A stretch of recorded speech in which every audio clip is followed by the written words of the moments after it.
Hello, everybody, and welcome to the Hunted Podcast. I'm AJ Cox. With me, as always, is Levi Mason.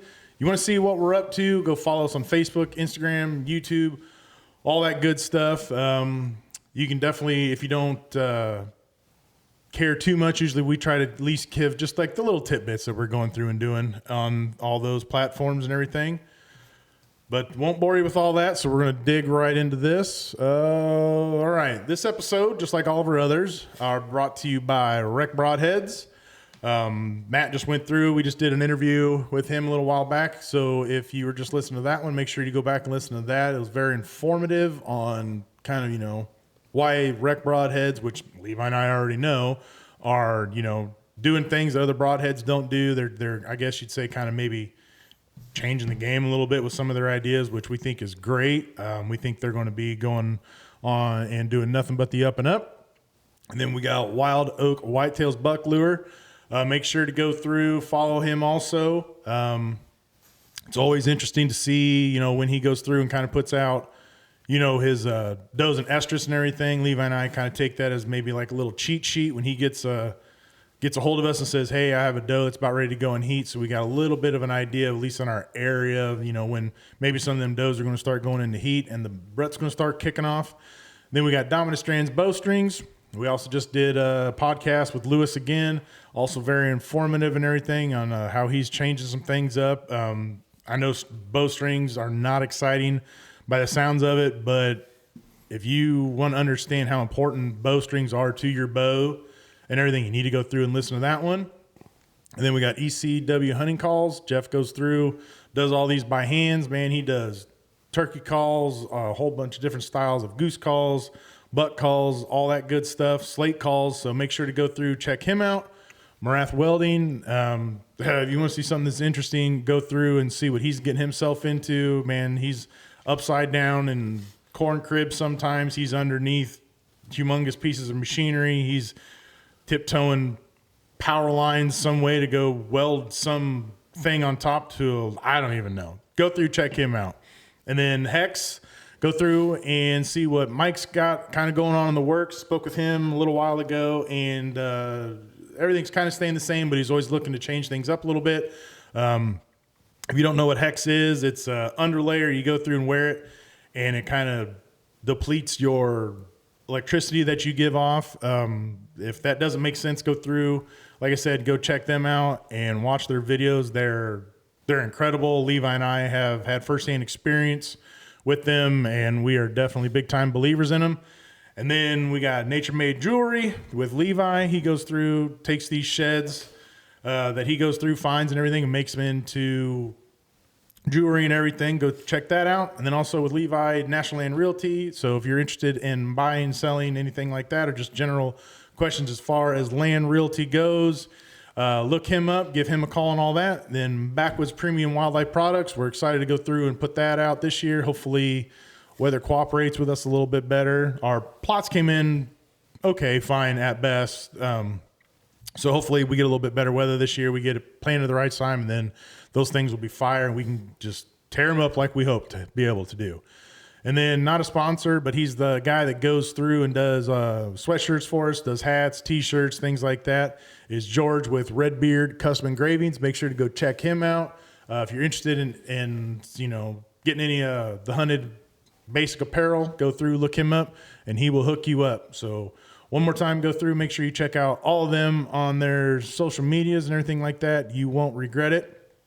So at this point, we are getting into one of the spots that we really wholeheartedly appreciate. It's our spot where we go through and give our way of giving thanks to first responders, military, either serving now, have served, going through and fighting the fight and all that stuff, or have fought the fight and are no longer with us. If you have anybody that you would like for us to say a special thanks to, a branch, a department, a fire department, or through firsthand experience, a loved one, family member, something like that, or if you just see something in the news that you just kind of go, wow, that really needs a little bit more publicity or a big thank you, then than normal, because sadly nowadays, all you see is all the negative stuff that's going on and all this stuff. And we know that's not true firsthand. So we're just going to go through, give a few moments of silence. It's like I said, it's our way of giving back, and we will be right back in just a few moments.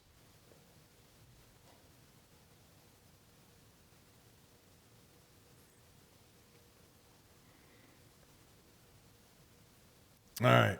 So Levi and I kind of changed stuff up a little bit today. We're not in my place right now. We're going over, and if you listen to some of our past episodes, we're hanging out with Chris and Brett over at Chris's shop. So first off, Chris, thanks for letting us come over, man. Absolutely. We greatly appreciate it. It looks pretty all right in here. I mean, it's just all right. Yeah, I mean, it's, nothing I'd like to brag about or, having my own little man cave. But, I mean, it'll do. Beggars can't be choosers. That's exactly right. Just, I spent a couple hours and threw something together. So we appreciate that. I mean, there's no spread out here for us to eat and enjoy or anything. But, a couple cocktails, I think we'll just get through it.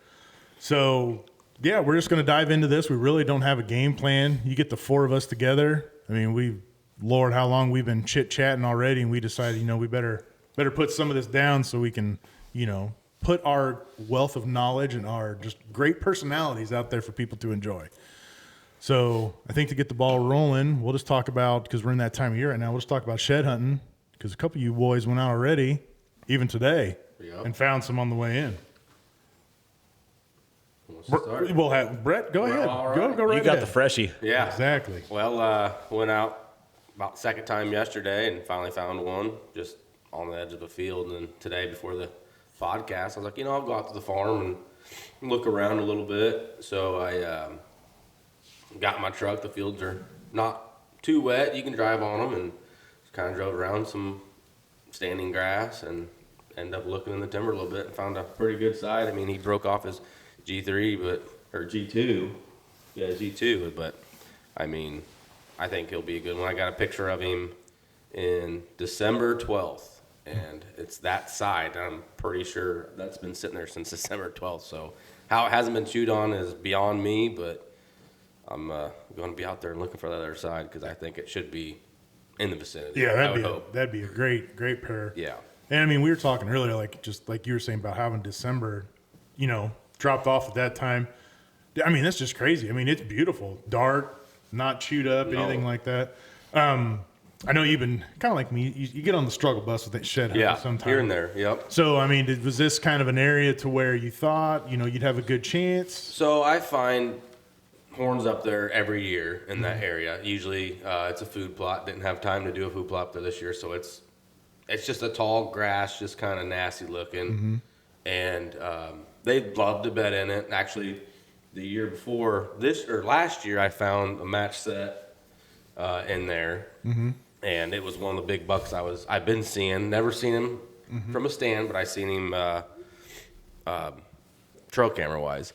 So it's one of those spots where you might find a horn, but if you keep looking in that area, you're going to find one. Right. So every year I find, that's like my number one spot I go to first. Okay, I'll go up to the grassy area, go look in there, and then 9 times out of 10, is there a horn in the grass or there's a horn right in the timber around. That's awesome. So, yeah. And the picture that you got is the area where you found this antler then? Yes. Yep.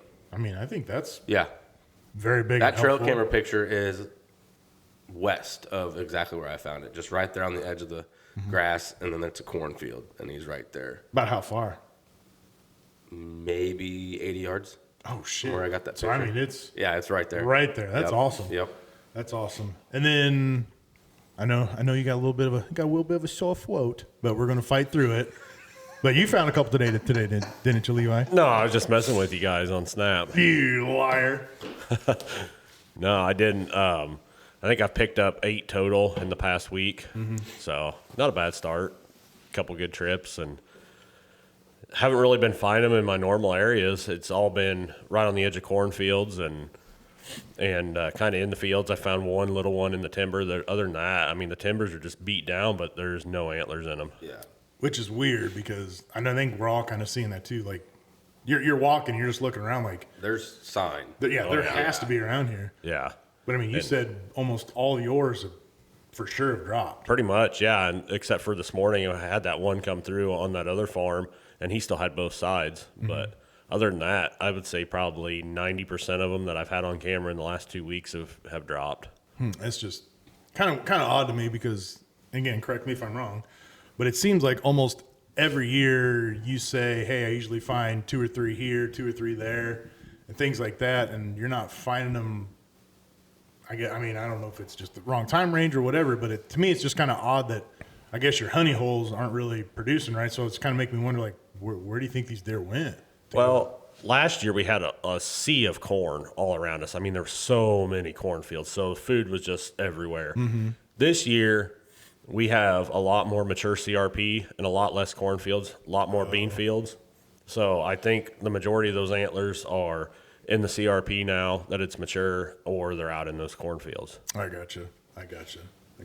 Yeah, I think too, when we had all that snow and then the huge drifts and stuff in grass that normally we're picking sheds up, it seemed to me that just by watching cameras and talking to all my buddies and stuff, that during that cold snap they started dropping horns, but a lot of places they normally bed with all that snow piling up, they just weren't in there. They were trying to get out of it. And like, we picked up several sheds in where they were digging locust pods up.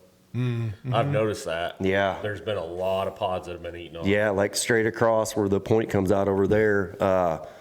There's a grass area south facing, and then there was a couple locust trees, and it looked like somebody had took a plow in there and plowed the whole place up. No shit. We picked up 4 horns right there, and they were all in the locust pods. And then on top of that, normal grass places haven't been the same, especially if there's drifting. And then there's a lot of antlers in the cornfields, for sure. Yeah. Because we all seen it. I don't know if you guys made it out when there was still a bunch of snow on the ground, but we were out here looking for early sheds. And there was digs everywhere in the cornfields where they were digging. Really? And I think that's when they were super stressed. Yep. If you didn't leave food for your deer. And last week I lost my phone over here in the middle of the field while we were shed hunting. Luckily ended up finding it that night. But when we went back to look for it, we were driving around and trying to cover our tracks where we'd already looked in the fields, and we picked a few horns up out there just driving through the fields. And on top of that, a couple weeks ago, we had walked another place with one of my buddies and picked some up out in the cornfield too. So I think it sucks hunting them, but Levi gets his little deal made. We won't have to worry about it anymore. Yeah, stay tuned for that. It'll go viral. Yeah, we ain't gonna talk about it, but it'll work out really good if it's what we think it's going to be. I tried doing that, driving the rows on the side-by-side yesterday, the cornfield, and I don't know if I wouldn't say it wouldn't be patience. I think it's more of scatterbrain, because I'd be looking out in front of me, and then all of a sudden I'm like, well, let's look over here to the left. Well, let's look right. What's going on? Hey, how many did I just drive over? Yeah, I catch myself doing that all the time too. I know for sure mine is because I'm not being patient. Right. Like I'm like a child. Like I'm walking and I'm like, man, if I don't find one in 5 minutes, I'm going to be mad. Even though I know like I'm going to be out here for 3-4 hours or whatever. We were talking the other day, everybody that gets in the tractors in the spring and, finds all kinds of sheds. I was like, man, we need to put a chair on top of the roof of my side-by-side and strap that thing down and have one guy right up high so you're actually looking down on it. Yeah, for sure. Or we just need to go through and find out something that we can feed them, and it turns them sons of bitches green when they fall off. And then we can just go out there and find them real quick. So they're glowing. Glow in the dark, Let's go out at night and be like, well, there's one over there. That'd be perfect. We'll think something. But yeah, that's real interesting. You guys talking about it. I mean, it probably was. I mean, good Lord, we went from 50, 60 degree days to negative 35 with wind and everything. And I'm sure it did put a hurting on them for that. So it makes a lot of sense. So if you're listening to this and everything, go ahead and throw in our comments to see if you think that we're onto something there, or if you've noticed that yourself. We'd love to hear from you on that. But I want to go back to when you're talking about your patience and stuff. Yeah. I truly don't know if like I have quote unquote the eye for it, because I know that there's guys, it seems that like, you know, Chris and Levi, they'll go through, because I mean I guess you kind of had the eye for it, because yours was off a good ways too. And I mean that's my thing, is I think I go through and I'm looking, but I mean, unless that's sucker's laying in a green patch and the sun's just hitting on it and stuff. Yeah, like cloudy days are awesome to shed hunt. Oh yeah. No sun. Yeah, I mean, it's not like you can pick the days you want to go, but cloudy days are definitely way better. And if it is sunny, And try to work with the sun at your back. Yeah. I don't know if you guys have ever done this before, but I do it, especially the first couple times. I just take a horn with me, and I just throw it the whole time I walk. Yep. See, every time I go, no bullshit, like I do think of that, and I'm like, two reasons. One, because I got my dog. I want to take him out and get him, start figuring this out. But then I think and hear about that too, because I know we talked about this before. It get works. your Works eyes. Train your brain, train your eye. Yep. And Train the crazy thing is, I've turned my head and threw an antler. I usually don't take a big one, something small. Turned around and threw it, and then 20 yards, and then you walk up and you actually have to look for it. Like I know it's here, but it does kind of, the early season when you first start, it kind of trains your eye to look for them. So that smaller one I found yesterday, I walked past it and then turned around, and I'm like, when I sent you guys that Snapchat, I'm like, if I was a betting man, I'd be broke, because I know there has to be an antler in here. And then I turned around after I sent that, and then it was like right behind me. I'm like, I just walked past that. Yeah. So I don't know. Well, and I'm sure Chris is probably the same way too. Talking about throwing an antler out, I do it anytime I change like terrain. So whether I'm going from like a cornfield into grass or grass into timber, anytime like that, I'll throw one down, get my eyes trained as soon as I get in there. Yep. But I always tell a lot of people too is, don't just be looking for an antler. Be looking for the curve of a main beam, an antler burr, the tip of a beam, tip of the tine sticking up. You don't want to just go in and just assume it's going to be sticking out like a sore thumb. I think that might be one of my problems too, is like I said, I'm looking for an antler. Right. I'm not looking for a chunk. I'm not looking for a tine sticking up I'm looking for, I look out and boom, there. Like last weekend when Adlin and I found that match set, we were standing there taking pictures of a big rub, and I just happened to look over to my left, and about 10 yards away, I could just barely see the end of a main beam curving, like, I don't know, maybe 3 or 4 inches. And I told her, I'm like, let's walk over here because that looks like an antler. And we got there, and there they were, both laying on top of each other. That just crazy to me. But I mean, I'll get there someday. Right. And My eyes are only getting better the older that I get, so it'll work out just fine. I'd say last year was the first year I've ever found 2 match sets in my entire life, and they were actually really good ones. The one I found, what was it, in January? Yeah. Out in the middle of a bean stubble. There was still corn. I was taking some cameras down, and then putting new batteries in some just to kind of see if I could get some antlers dropping, like, seeing if deer losing their antlers. And I was with my wife, and we look over, and I look in the beans, and I'm like, either that's old corn stubble, I'm like, or that's an antler. I was like, well, it doesn't hurt to go walk. And there was a 10-point side sitting there, and then 2 weeks later, I found the match set, what you think, 900 yards away on the other side of the farm? Yep, 2 weeks later. I was like, wow. Because I've never found a match set right on top of each other. I've always wanted to. It was like, well, that's easy right there. But last year was the first time I've ever found 2 match sets in 1 year. So I was pretty excited. I picked up that 176-inch match set last year, and I had to give it up this year. Oh, is that my neighbor to the west? Property and all, yeah. My neighbor to the west ended up shooting that deer, which he ended up scoring 207 and 3/8. No shit. Mm-hmm. So did you swap antlers then? Did you say I'll give you these, but you give me those? yeah. I'll give you the sheds. I'll take them out when you get it back. Yeah, it's really weird that you wanted these and not those. Yeah. But that's fine. I'll take them off. No, I was on the way to Peoria and picked one of my buddies up at the airport, and I got a text from one of his buddies. He's like, "Hey, Jeff just shot that. We call the deer 711," and I was like, "No way!" And he's like, "Yeah, but on a 3-acre piece that butts up to us." That's crazy. And he's a great outdoorsman. He's a trophy hunter. But so I called him and I said,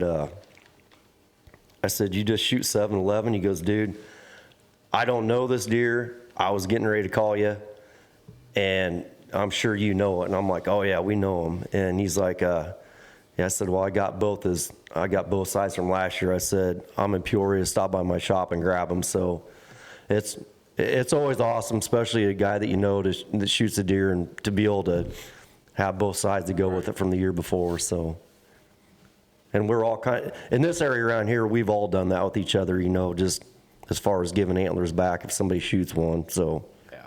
Which I think that's awesome. Because, I mean, and Yeah. kind of sort of like, in a way, like you are part of it. You know what I mean? So, Yeah. I mean, we always talk about enjoying, you know, the outdoors and everything with your friends and everything. But to truly go through and do something like that, I think that's It's you know, just pretty special. sportsmanship. Yeah. it's Yeah, awesome. 100%. Yep. Which, you know, Because, like, you know, say these over here. If I knew the neighbor shot it, I'd say, hey, I actually have those horns from last year.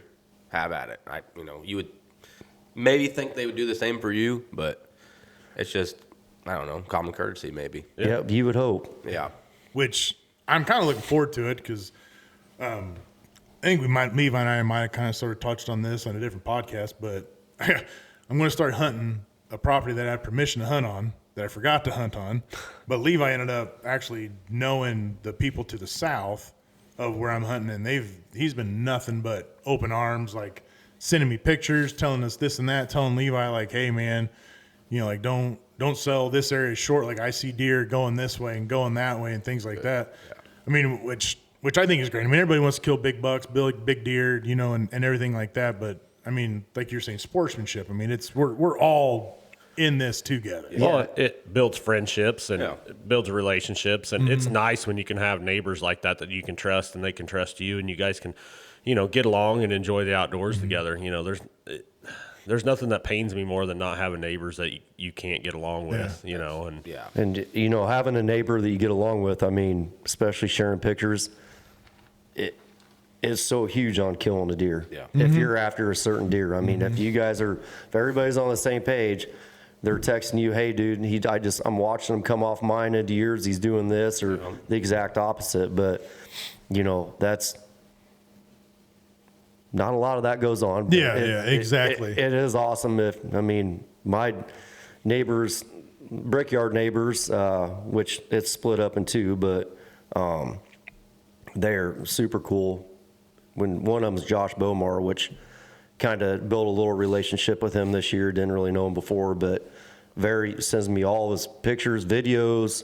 We talk about deer, and he's pretty awesome about sharing everything he's got. So yeah. That is awesome. Yeah. And I mean, like Levi was talking about, like builds a friendship and stuff like this. I mean, he's reached out to Levi and he's like, hey, I want to get into turkey hunting, you know, and this and that. And Levi's like, is there any turkeys out there? And he's like, shit, dude, they are everywhere out here. Which once I put some cameras up, I mean, there's time I'll get one here, one there, but I mean, I'll get 5, 6, 7, 8 of them just out there running around. And then you go through, and now that everything's kind of greening up like a little bit, the snow's kind of gone. Yep. Like there's definitely some flats with some green spots out there, and I'm like, dude, a bird's dying. Like that's not a doubt. Oh, yeah. There's a bird dying down in here. Yeah. So, which while we're talking about birds, should we just jump into birds? Talking about this upcoming turkey season. I'm ready. Well, yeah. I know ready. everybody here's probably chomping at that bit for that.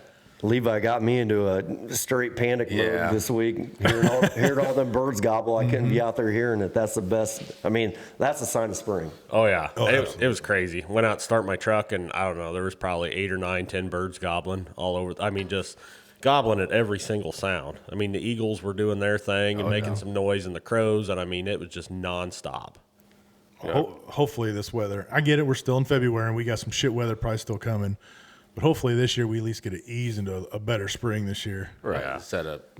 Well, it's been like 2 years in a row. It goes winter, summer. Oh. We don't ever get that nice, cool Yeah. spring weather. I mean, even first season last year was like 75, Yeah. 80 degrees. Yep. And first season was fire, and then the rest of the season until, what, fifth season? Fifth Fourth season, yeah. Shit. Just Yeah. dropped, yeah. Well, shit. I mean, even when me and you went, like we were watching it, and we were talking just like, dude, hopefully we get it done first day, because I think it was even going to be like a 10, 15 degree drop, and it was going to just be cool. Yep. You know, and they just weren't, because I think even after that, like you were saying, like, dude, I've been hearing these birds 3, 4, 5 days prior, and then all of a sudden, day after opening day, and it just went crickets. Yep. Which I know that even on my area where I was at, where usually I see them, and I'm, you know, it's the same thing. Like, dude, where in the hell are all these birds at? And they just I guess, hunkered down because that weather just wasn't. Yeah, they just shut down. Couldn't get them to do nothing. But no, I'm really excited to get back out there and do this. Hopefully we can change things up because I would love to go through. And if I could find a buddy that would do it, do a picture. I don't even, what would you call it? A picture mount? It's A picture fan mount? It's called feather art is Feather what it art? is. Yeah, feather art mount. Yeah, because that is awesome. But, completely forgot about this, but since we're talking about turkey calls and stuff, can't wait to get out and use Levi's calls that he, got going last year. That's all I blew last year. That's the only calls I blew. I got to get Brett a set. Yeah, I've been waiting. I wasn't going to say anything, but I've been waiting. I'll get them to you before turkey season. I like that. I wasn't going to say anything. Yeah. But I mean, I have been waiting. of Like, you the I other thought we day. were friends. I threw away all my mouth calls thinking I would get one. But Damn. I saw you made these, and I just instantly thought we were friends. And I just threw all mine away. So, no. But yeah, so if you're listening to this and everything, we go through, reach out to us. We'll get you hooked up. Levi knows way more about that stuff than I do, and he says Chris used them, and he, They sounded good. They're good. whatever. What do you want to call it? Check, clerk, cluck, purr, snap, crackle, pop. Anything You know you what I want. mean? Anything you want. So A little bit of everything. So yeah, Levi brought those to me, and of course, a turkey call is like a best present ever. So I blew the hell out of them son of a bitches last year. I know that. So It's pretty cool getting to shoot my bird last year with basically the first call I ever made. Yeah. Yeah, that's it's awesome. Pretty cool. Sentimental. yep. And Chris, I don't know how much if I would go through and keep saying I blew those sons of bitches. You know what I mean? So we all understand what you're saying, but yeah. there probably is a kid out there somewhere that And, listens to this. If That's you had true. selective hearing, it didn't sound too good. Might have to edit that part out. Yeah, I don't yeah. know. I mean, But I remember last time I was on here, I was struggling, not shooting turkey. And what was it, 5th season? yeah. It took me 6 minutes to kill a tom. I'll say I think it was Yeah. right down to the wire. It was pretty quick. because I think that was because we talked with you guys, and I think literally 5th season was coming. Yep. And I Yep. think wasn't that when your boy? Like it was shortly after that, I think, or was it you? My boy shot one, and then I shot one the next day. And then we it were was- back-to-back days. So and then yeah. it was something shortly after that. Brett Yeah. finally went. And then I started out at a farm where they've been roosting, seen them in there, been doing the same thing every morning. So I'm like, all right, this is going to be a piece of cake. Go in there, come off the roost, but go the opposite way. I'm like, well, I really didn't plan for that. So I was like, well, I'll go down to our other farm, walk on the bottom. Chris knows, we always go down the bottom, do a call. You're like in a big bull. So if you hear them gobble, you can just pinpoint and go.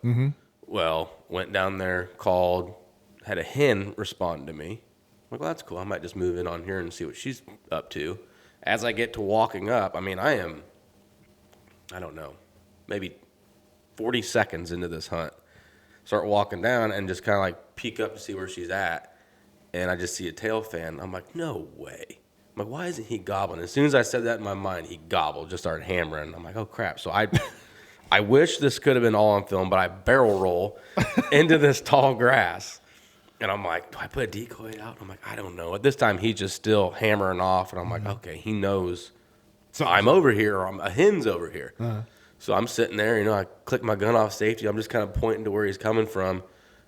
And just all of a sudden, I just give like a real stop. And he just right there behind me. I'm like, oh, boy. And then he just comes sprinting. And I'm like, well, how do you mean it's a deer? You can't how do you stop a turkey? I'm like, this thing needs to stop. So finally it stopped, and I just like clucked once and like popped its head up, and I shot when I had a cell camera, and I walked in at like 8:06, and I was walking out at 8:10.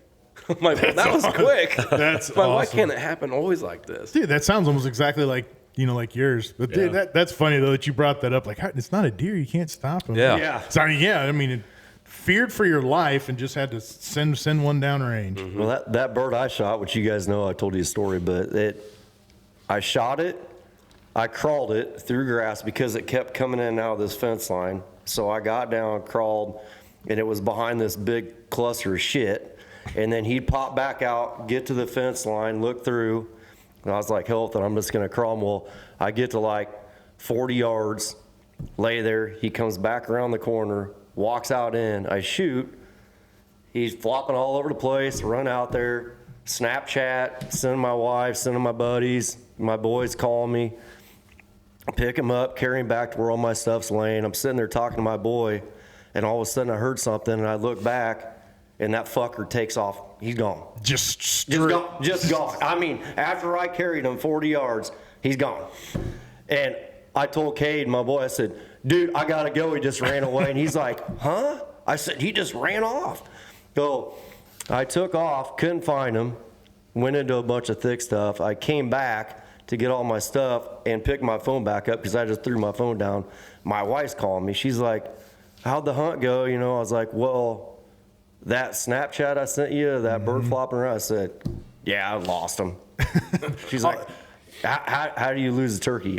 I said, the fucker ran away. All I'm seeing in my mind is a Looney Tune episode. Yeah. And we got the Roadrunner just taking off downrange. And then you got Wile E. Coyote here just hauling ass behind him, you know, with his Acme fucking bazooka trying to get this bird. Oh. And I've seen shit like this go down with other people talking about birds, you know, coming back to life in the truck, you know, in the bed of the truck or whatever. And I'm like, so I told my wife, I said, yep, I'm going to let you go. I got to go find this bird. So I grabbed my gun, take off, walking through all these multiple rows, end up seeing him and shot him again, end up getting him. But I was like, how am I going to explain this to everybody? I just sent this Snapchat to of this bird flopping around the field, and yeah, I lost him. See, but both of those stories, matter of fact, all three of those stories, like I wish we could take like memories like that Right. and pull them out and just put them on a screen of some kind. I know. Because I would love nothing more than to see yours, but to see Brett just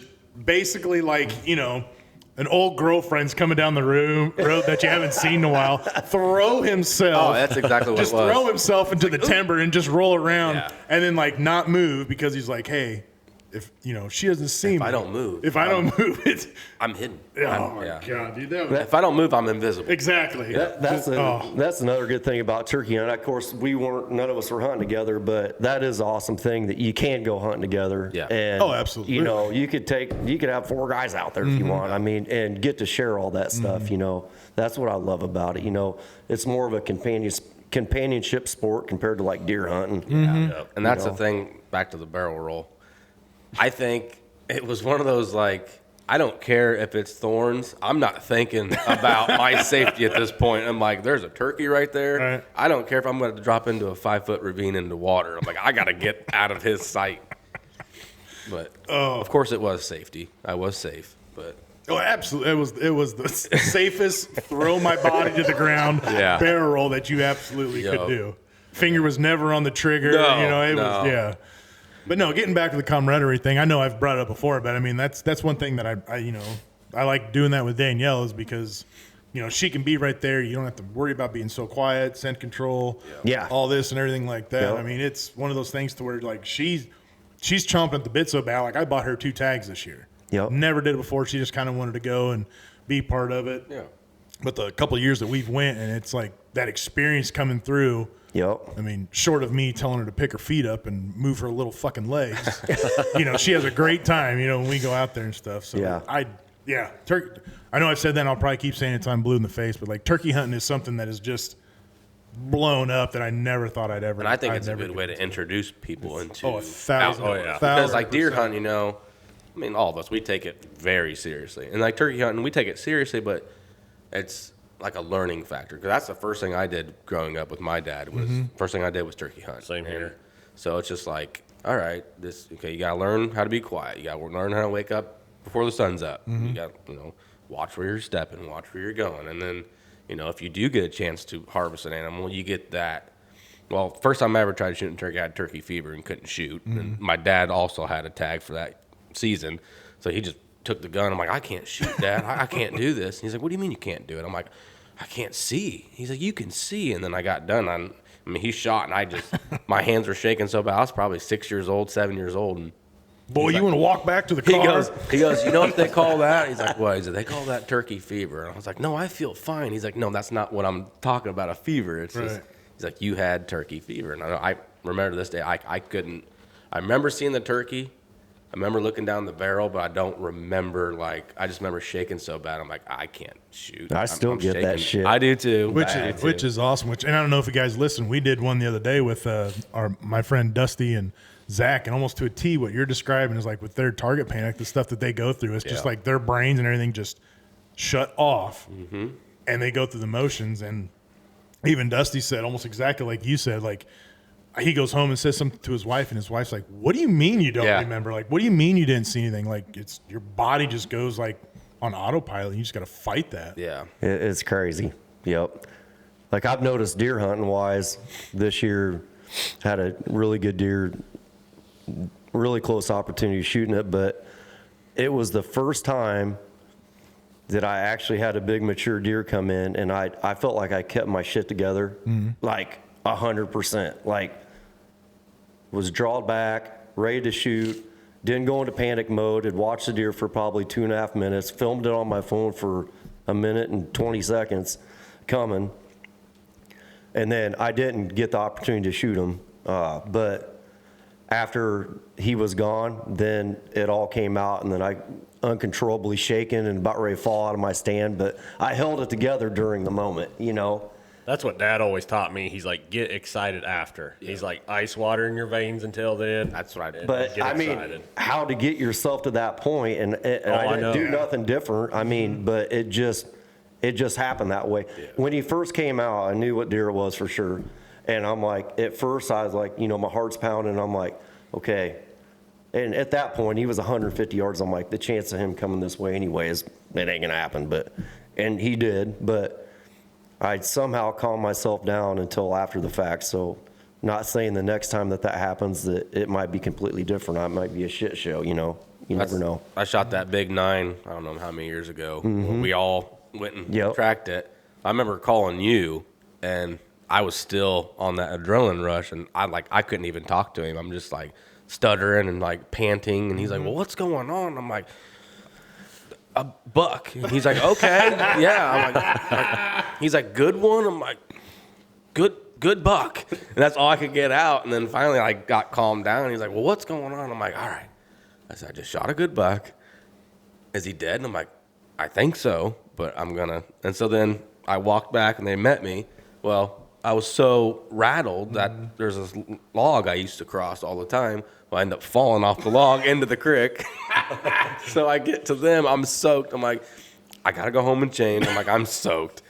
And we end up finally, I was still so rattled that when we went in there to go look for it, my bearings were like messed up. So we started walking the opposite way. Yeah, dude, this is so awesome. We all of us get in there, and one of my buddies from North Dakota was back here hunting, and so he ended up going with us. First time Brett had ever really met him, and we get to walking, and I'm like,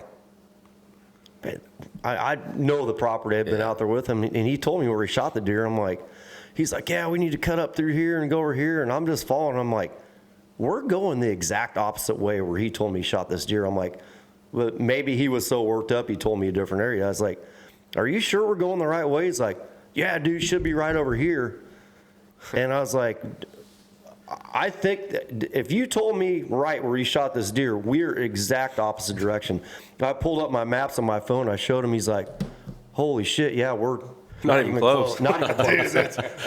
We're actually on two neighbors down's property. We were still on mine, but it was not in the vicinity. No. I was dude, like, yeah. I've never heard of it being that bad before. I've heard the shaking hands and the, I can't remember, can't talk. Like, holy shit. See, that was probably that was my first biggest buck I've ever shot. Big deer. Yeah. So, I mean, I was just like blacked out. Remember. I remember him chasing a doe coming up over the hill, and it was a 5-yard shot just right below me.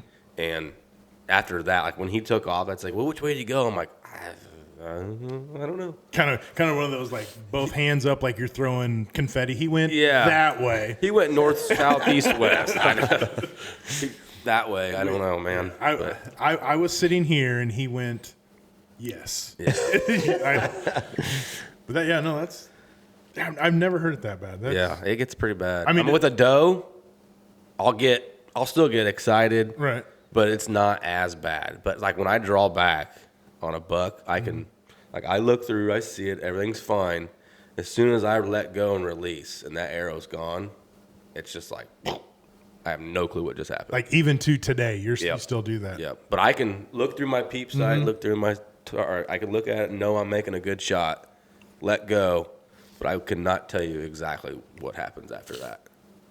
Dude, that kind of, It's I scary. mean, you're really hoping that you literally hit right where you're aiming there. Yeah. You know what I mean? Yeah. Because, Which, so far, so good. Right. But, yeah. But with a gun, it's not as bad because I feel more confident. Yeah, Which I I mean, shoot it's my better. bow all the time, so I should still feel pretty confident. it, But I think it's just a different, It's a- it's a different animal. I yeah. mean, it's you versus that deer. You got to make every slight correct move. And you know, you got to have them so much closer. Right. Yes. Be able to turn and draw your bow back without them seeing you. And if there's a bunch of other deer, you got to worry about them. And, Yep.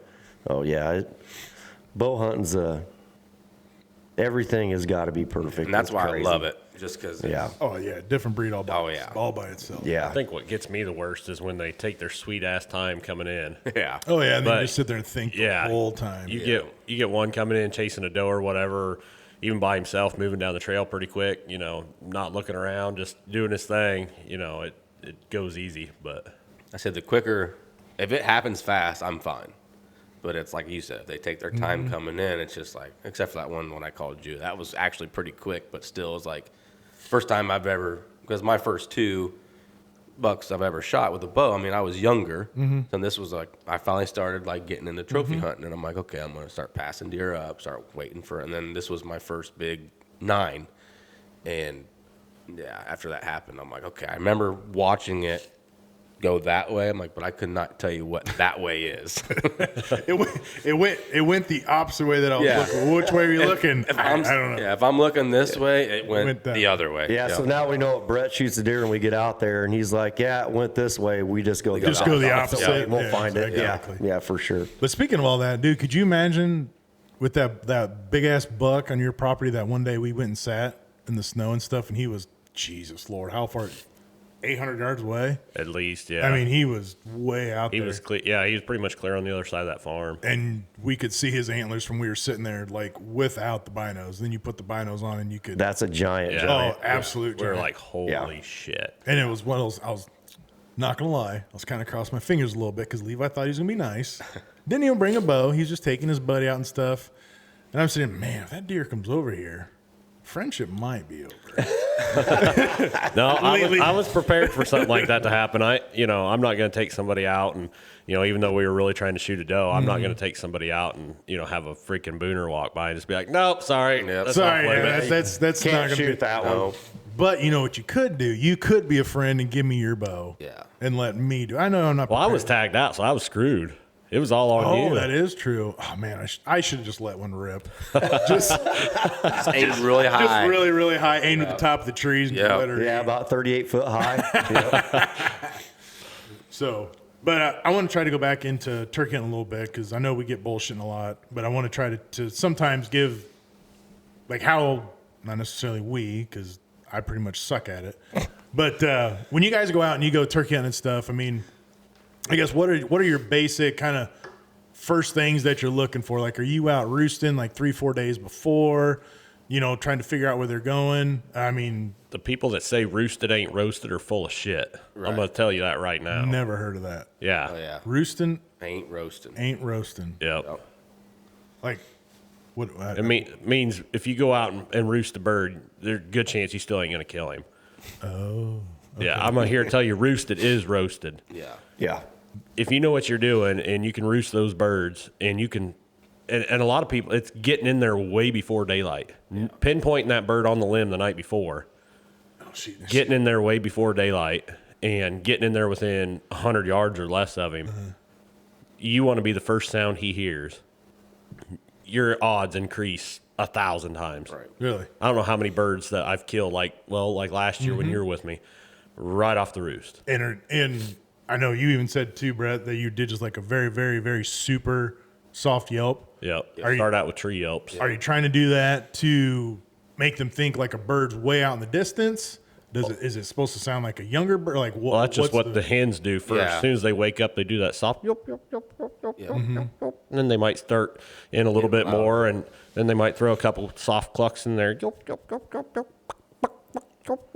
So it's kind of like grunting for a deer that you see. You're just trying to get that. Yeah, and that then, initial trying to kind of get head that- snap. yeah. and then they're kind of, those hens are starting to wake up a little more, starting to get a little bit louder, and then you hear that fly down cackle, and that means she's on the ground, and it ain't going to be much longer after you do that fly down cackle. You get his interest with those tree yelps and them soft purrs, soft clucks up there, and then you do that fly down cackle, it's freaking game over. Yeah.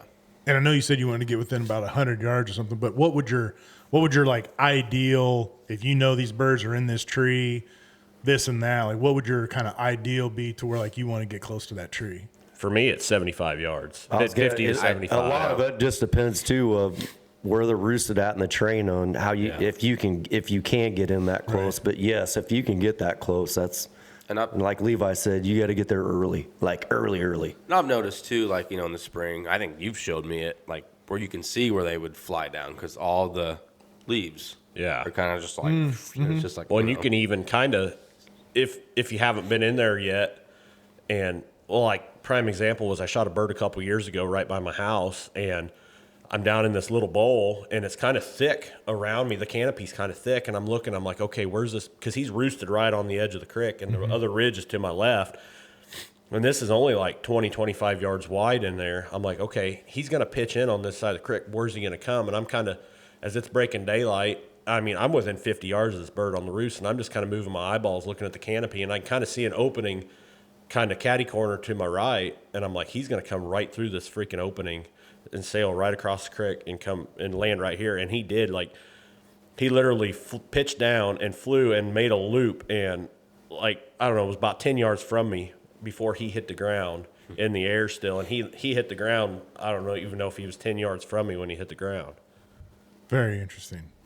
Very, very interesting. Yeah, you can't beat that right out of the gate. No, I Put mean, them right in your lap. yeah. And so what I try to do, especially like when I'm shed hunting, like I was doing yesterday, I went and kind of hit a spot where I know they like to roost a little bit later in the year. And we had that bad storm come through there in June, and I know it just destroyed that timber. So I went in there, and I was already looking for my places to set up for when those birds start gobbling in there. I can go in and be like, okay, here's my path to go in. Here's where I need to set the decoys, because if I go in the wrong spot in the dark and I can't get a shot because all these blowdowns, or I'm making too much noise because all these blowdowns, then that's the end of the hunt right there. So I'm trying to plan a little bit ahead of time. Yeah, I've been kind of doing that in my brain a little bit too, because I think I told you this last year. Where I hunt them, there's a big block of timber, and I know this family, and they were nice enough. Yeah, you can hunt this corner and this and that. Well, I started talking to them a little bit more, and they actually brought it to me, and they're like, "Do you want to hunt that whole block? Like, you can have at it." And I was like, "Are you being for real? Like, I'm not trying to like push my way in. Like, I'm more than happy to get this and that."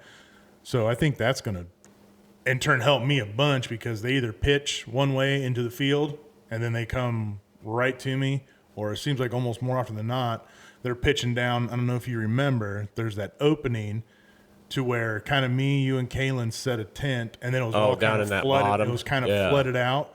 Well, they're up on the hillside, and they're pitching down, and there's open grass more to the west. Kind of like where that four-wheeler trail comes down. Yes, where we were sitting. So I'm thinking if I can, depends on how much they're sitting on that fence line, I might try to sneak more on that side to get in there, because almost like you're describing, like there's a huge open window. Yep, that's where I'd be. That they try to just dump right in there. That's where I'd be, because as thick as that timber is, I mean, especially to the north, they pretty much roost in the same spot every day. Yeah. Yeah. So they pretty much have to pitch down right there, and then if they go north, they'll go north or they'll go east or whatever, but that's where they pretty much pitch down no matter where they go. Yeah, I've noticed that if they're on the tree line, it's almost 50-50 if they're going to go in the timber or out in the field. Yeah. But almost to where, I'm terrible with trees, that big knotted up weird looking tree that's back in there, if they're roosted up on there, they're pitching down in that open field, and then for whatever reason they're either changing their mind and going back up north, or they're going south. Yep. They stay down there for a little bit when they pitch out, though. Or they hit the ground. Yeah. There was a few mornings that, I mean, they just hung around in there for a couple of hours. Yeah. Yeah. Just gobbling and strutting back and forth all morning. Yep. So definitely take some of that into mind. And then I know you guys said you guys killed late season and stuff. We've kind of talked about this before, but what tactics, or I guess what are you looking for from week 1 to week 2 to 3 to 4? Like, is there a certain time to where you want to be a little bit more aggressive? You might want to go through and just throw out like a single hen. You might want to go through and, put a fan out. I mean, are you going kind of by like what season you're in, or are you kind of watching what the birds are doing? Like what makes you kind of change your game up? Late season, I mean, me personally, I do a lot of bouncing just to try to get a gobble, because it seems like if you get a gobble late season, that there's a good chance that not going to kill the bird, but that bird's going to commit because they're looking hard for hens.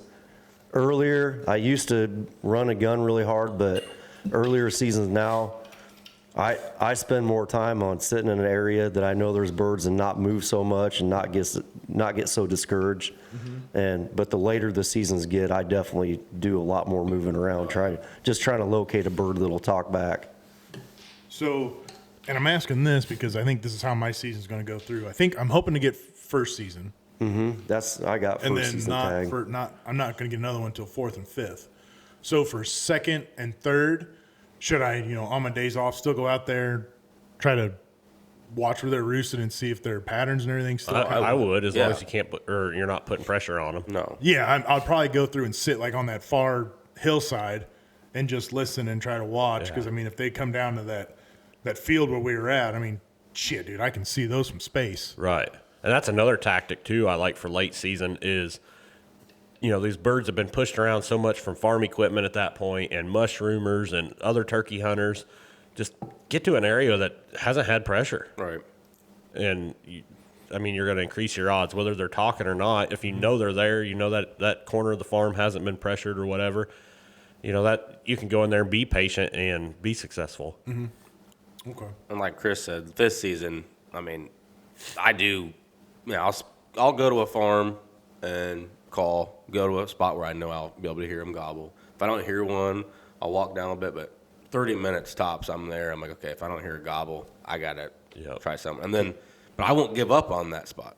So later, you got till 1 p.m., I'll go back. I'll just make my rounds. Like, okay, if I don't hear a gobble, I'll be back in an hour and a half. There's been times that we bounced had 5 different farms to hunt and went through all 5. And then started back over from square one and started going through them again until we got birds to start going, And you're talking like before first light, going out when you're trying to check these birds out. I don't know. The later seasons, it don't seem to be as much like 5th season, but earlier seasons, man, that 9:30, 10 o'clock till 1, it seems like it's awesome. Mm-hmm. If you get a bird talking, it seems like that they're back out looking, because they all pitch out, like you were saying, your spot. They all go down, hang out in that spot forever. Mm-hmm. To be able to call a gobbler away from what they got going on, I don't care how good of a caller you are, it ain't gonna happen. Yeah. Right. That's another point. Is I don't care if it's first season or 5th season. If I'm on a farm and say there's 3 or 4 different birds gobbling, and there might be 3 of them that are roosted together, and there's one by himself. Going for that one. Go for the one. Yep. You pounded that into my brain. Yep. 100%. And I've noticed that too. He might not be the biggest bird in the flock just because he's been beat up and by himself, but he's usually a hard gobbling 2-year-old. Still a lot of fun to hunt. Mm-hmm. Yeah. So when you guys keep saying calling, what? Because I know, as Brett likes to say, you can blow these things way better than I can. Or did I say Chris Brett? said, I meant Chris, not Brett. I didn't say that. Yeah, no, sorry. As Chris said, you can blow these things, all you can. But what would you say, I guess, to a beginner to a medium starting kind of, I've been doing this for, 3-4 years maybe into it. What calls or what I guess noises, like what should I be trying to do to get these birds' attention? I get the morning, that first, to get their attention stuff. Don't overcall. If anything, like purrs and clucks, you can't ever go wrong with it. Okay. Purrs and, you can purr and cluck all you want, and that's just what that's what a hen turkey does in the woods all the time. Mm-hmm. So you're not going to mess yourself up by doing that at all. But the only time I get real aggressive is when I know I'm competing with a lot of other hens. And if I can start mimicking that lead hen, Which I've noticed you do. yep. If I can get her talking and I'll start mimicking her and she'll start calling right back, and I'm trying to piss her off. Yeah. Is basically what it leads to. And 9 times out of 10, if you can piss her off, she's going to come in looking for a fight, and she's going to drag the toms right with her. Well, basically typical every Friday and Saturday night. Yeah. You know what I mean? Two women want to go at it, and the poor man's getting, All right. here we go again. No, baby, it ain't worth it. I think that's about as fun too as like battling with a hen. Oh, yeah. I have just as much fun doing that as I have calling in a tom. I mean, I think Yeah. it's just Yep. if you'll do something, she'll do it right back, and then she gets all wound up, and then she comes in looking like, all right, who are we gonna fight? That's a today? blast, man. I Yeah. love it. Yep. Oh yeah. So, okay. And then I know we talked about that, and then I want to bring up like weather. Are there certain days to where like you're kind of looking forward to? Because I know with deer, you're the pressure and the wind and stuff like this. Are you kind of looking for like similar stuff for weather? Or if it's like there's a shitty, if you're ever getting a cloud covered day, it's going to be shitty and nasty, they're probably going to be more honed into this area. Or if it's going to be 80 bluebird skies, beautiful day, they're probably going to be more into this area. I don't like them hot days. Yeah. I don't either. Yeah. Them birds don't like. They don't do shit on them hot days in, Okay. in late morning. You might be in luck for maybe the first hour. Right. After that, they shut Right down. out of the roost after, yeah. But I mean, there's times where I can't remember what kind of weather would be, but like when they just don't gobble. They're on the roost. They're just sitting there. Usually them kind of cloudy, low pressure yeah. days, kind of windy. But I've noticed if you got a calm, high pressure bluebird day, look out. Oh, Or right after, like you might have a storm roll through the evening before, like, you know, maybe even severe storms, like the evening before or through the night, and then it clears off during the night, you know, say at 2 o'clock in the morning, and then, you know, you're out there at 5:30. I mean, look out. Yeah. They'll be hammering. Interesting. Is there any, I guess, little tip that you guys learned through the years that was kind of one of those like, man, I wish I knew about this years ago, because like this has improved my hunt. I don't care if it's like a spot to sit, equipment that you're using, ways to call, what to look for, like just anything in general that it's, like I said, just kind of like, man, I wish I knew about this years ago. Knowing your terrain is huge, Yeah. and it can help you get from point A to point B. And I've got to the point where I used to be so laid back and didn't want to try to make a move because I didn't want to spook any birds. I'm the exact opposite now. I don't even care. If you spook a bird, who cares? You know, just move on to the next one. So try to get a little more aggressive and use the terrain if you know your property good, which usually you can figure out, okay, I got to go all the way back here and get down, but I can probably cut them off going this way. Or on top of that, crawling with a fan. Yeah. It's the real deal. Which I know me and Levi talked a little bit about that. Dude, I would love to go through and try to film one of you going through. It don't work every time. I've done it a lot, but I've had success with it. So I mean, even if it's one of those things to where a bird comes in, Levi's got that fan up, and that bird beats the shit out of Levi, and I got it on film, it'll be completely worth it. absolutely. You know, and not even necessarily like reaping them. Like a couple years ago on this one farm, they roosted down in this one bowl every day. And I would go in there, and if I'd sit on the south side of it, they'd go north. If I'd sit on the north side, they'd go south. So I'm like, all right, you sons of bitches. So I've got one of those Thunder Chicken decoys, and I put real wings on it, put a real tail fan in it, but remove the middle feather. I thought, I'm going to go right in the middle of this little hayfield, because they would always pitch down this hayfield, and that's where they would divvy up going north or south. So I went right there. I got in like 2 hours before daylight, and I knew from the night before he was roosted in this great big walnut tree right on the edge of that hayfield. So I got in there 2 hours early, and I set the hen at like, I don't know, maybe 3 feet in front of me, and then I staked that Thunder Chicken out, and I sat right behind him, right where they pitched down in that field, and that bird literally almost landed on top of me, and as soon as his feet hit the ground, I shot him. He pitched right out that roost right on top of you. Yeah. Yeah. That's awesome. I've seen that a few times. I mean, that's crazy. I know we've talked about this too. Like when they get locked on to whatever they're locked on to, dude, you can almost get away with doing jumping jacks and shit. Yeah. They do not. Like that bird that... One track mind for sure. Absolutely. I mean, they're Yeah. Like that bird, Kalen, a couple years ago.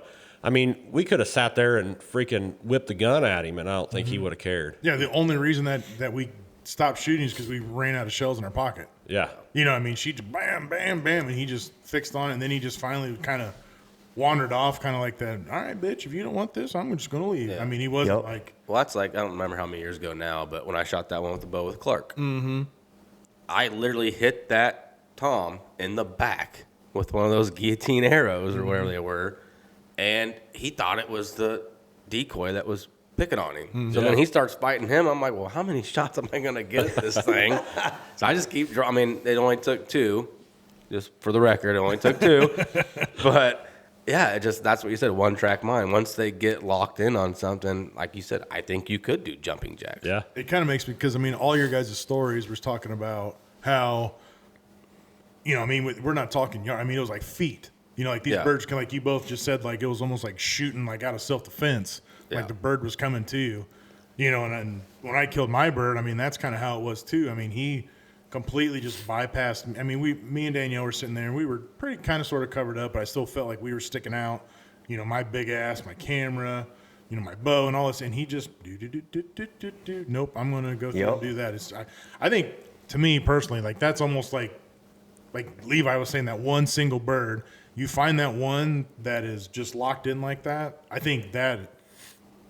I completely forgot where I was going. I think that, like you're saying, tremendously increases your odds and stuff like that. So I think that's probably something good for people getting into it, trying to learn and go through and do that. Because if you can go through and get that one locked-in bird, you're not, I guess, so much trying to manipulate this and that. Because, I mean, I can't call really worth a shit. But, I mean, I did a couple little yelps and stuff at him, caught his attention, he came down. I mean, yeah, I think that's kind of, I guess, a little tip for myself that I'd put out there that you'd want to go through and look for, because, like you guys said, that it just dramatically increases your odds. Well, back to what you said, like if there's things that you know now you wish you would have known sooner. When I first started out, like actually going by myself, I was probably the loudest mouth caller, even if they were from me to you. I mean, I would just scream at them, and then I would notice, like, well, they come in, but they get spooked for some reason. Like, I don't get it, but like over the years, like actually like watching you and going out with you and stuff, I notice as soon as these birds get closer, you quiet it down. You kind of aim your head a different way to kind of think like that. When I shot this year, if I would have called looking at him, he would have probably came right to that grass pile and looked right at me. But I tucked my head back and then moved my mouth to kind of move that call back to where I just came from. Okay. So when he came through, he was looking like, I knew I heard a hen over here, but I'm actually right next to him. But he's not looking at me. He's like, okay, she's over there, but I can't see her yet. And then that's kind of when I got to take that shot at him, is when he was looking. And we've done, too, where we've been out and, you know, it seems like birds are hanging up on you. Oh, if you got a bird coming, take a guy that's with you, drop them back about 50 yards, let them call, and then you're setting up. So that way the bird's looking past you, because you know how that 50-yard mark seems like the place they always want to hang up. So put a guy back 50 yards and call, and a lot of times that'll. Well, big times me and you will battle back and forth like we're two hens, and that'll get them kind of like, whoa, now there's two over there, and you might, you know, sometimes get two toms coming or get one coming in like, all right, where both you at? A few years ago, I took my boy out in the morning. He shot one. It was youth season. It was his last year youth hunting, and so brought the bird back, and I caped the entire bird out. Took an old shitty full-body decoy and pulled the entire cape over it. And we named him Larry Bird. So we took Larry out the next day, and my daughter hunted. And, well, my boy and his buddy were videoing out of the tent, and then we were in a tent, me and my daughter. And 7 longbeards came in the field, and this is right here. 7 came out from the neighbors and came in the field, and we had 3 strutters. Like, I could reach out the window and literally grab one of them behind the tent. But they came out and surrounded Larry. And my daughter was pulled up, and she never killed turkey. It was her first bird she ever shot. And they were so into that bird that, I mean, she was moving her gun around, and I was like, don't shoot, because if she shot, she's going to shoot 5 birds in one shot. You know, I'm like, don't shoot, got to wait. We waited and waited and waited. And finally, after 5 minutes, they kind of started splitting up a little bit, and she shot and ended up shooting her first gobbler. And then so Larry got his first kill, so I was going to use him for our season is coming up. So first season, my neighbor that I hunt with, he come out and I went out back and was going to grab Larry, and something got hold of him, and he was pretty much from the backyard to the front yard and out in the street, and we lost him, but he worked one time for us anyway. Going back to Chris's point on, 50 yards kind of being that magic number for birds to hang up. I was hunting with a guy one time, and we had this bird coming in pretty hard, and I stuck the decoys out at like 10, 15 yards, and he's like, well, don't you want to get those decoys out there 20, 25 yards? No. I said, what's your thinking on that? And he's like, well, you don't want to shoot them that close. I said, I can put these decoys right at the end of my feet. Yeah. Doesn't mean I'm going to pull the trigger on him right at the end of my feet. Yeah. The closer those decoys are to me, that's closer that bird has to get before he hangs up. That we always put decoys super tight, like right in front of us, pretty much, Yeah. like 5-10 yards usually. I think there's been times we've had them like between our feet. Oh Yeah. yeah, Just tucking yeah, behind for sure. them. Yeah. Yep. If you don't got good cover out in front of you, I mean, yeah, we've put strutter out in front of us before, and Yep. Yep. it works. Talking about overcalling and stuff, or being too loud, and it's just, you see these TV shows a lot of times, or like yesterday I was scrolling Instagram and I saw a clip of a guy, and he's just sitting there just rapping on that mouse call, these birds, and they're already coming, they're looking, and he's still just calling. If they're coming, don't call. Right. It's like just shut up and let them look. Which makes sense. Makes a lot of sense. So, anything else you guys want to talk about real quick? In a hurry? Anything like that? No? No? Okay. Well, Chris, thank you so much for having us be here. Absolutely. We're going to definitely have to do this again. Yeah. Next time, I don't know, build us do a cake for us or something. I mean, I know. I should have cooked dinner or lunch or something. But This didn't make me feel very welcome. I was just kind of waiting for like a veggie dish. Yeah, something like that. Yeah. Little, actually more up Chris's alley, probably a meat tray. a good meat tray. So, but all right, everybody, we appreciate you guys for listening. If you got any questions or anything, always feel free to go through, ask us. We'd be more happy to help you out. Don't forget to go through and get a hold of us about the first responder military shout out. We'd love to go through and do that. Go through, check out all of our sponsors, see what they are all up to. And with that being said, we will catch you on the next one.